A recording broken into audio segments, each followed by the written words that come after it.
เอาเลยเริ่มเลย วงม้วนก่อนเส้นมือไหลเอาวงเงินก่อนวงม้วนก่อน โอเค ขนาดเท่าไรก็ได้เส้นมือขอมันก่อนนั่นจะเป็นไปแอลก่อนของเราเพราะคันนี้ มั เรา นจะเอาในอันนี้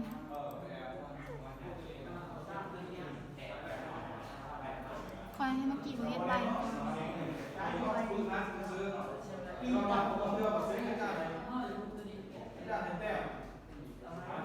มื่อกี้มันบ่อยากมันบ่ ได้อยู่เด้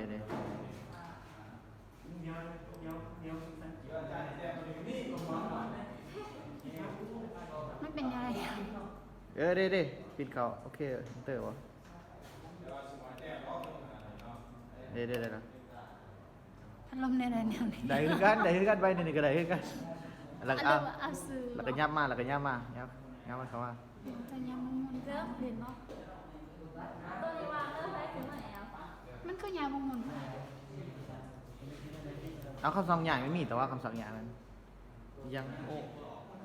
อาจารย์คำสั่งใหญ่ไปเลยเดี๋ยวอาจารย์โดดเต็ม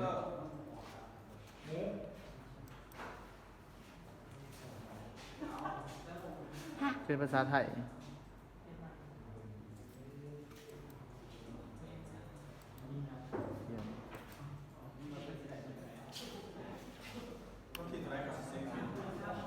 17 เดือนประมาณ16 17นี่ครับพิซซ่าเขามันอยู่ในตลาดเลยมันขึ้นกับผู้ประจำพิซซ่าอย่าเซ็งอะไรก็เซ็งโอ้เป็นพิซซ่า